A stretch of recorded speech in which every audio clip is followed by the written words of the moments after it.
हरि ओम जय गुरुदेव। ओम नमस्ते वास्तु गुरु साहेब उसैया विरत प्रभु मधुग्रियम धनाधान्य समिति गुरु सर्वदा जय वास्तु ईश्वर। आज म यहाँहरूलाई वास्तुको विषयमा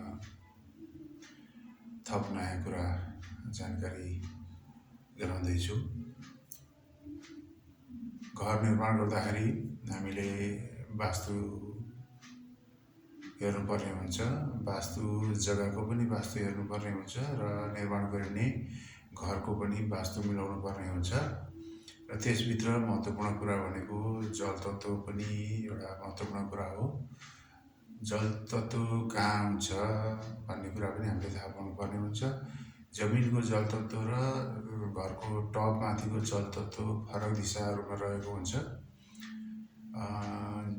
घरमाथिको जल तत्त्व अलिकति त्यो वेटी चिज गरौँ चिज हुने भएको हुनाले यो चाहिँ दक्षिण पश्चिम दिशामा पानी ट्याङ्की राख्दा राम्रो हुन्छ भने जमिनको जल तत्त्व फेरि पूर्व उत्तर कुनामा पानीको स्रोत निर्माण गर्दा अथवा त्यस स्थानमा जल तत्त्व राख्दाखेरि घरको वास्तुमा जल तत्त्वले सही ठाउँ पाउँदा त्यहाँ प्राय कार्यहरू शुभ हुन सक्छ। हस्, धन्यवाद।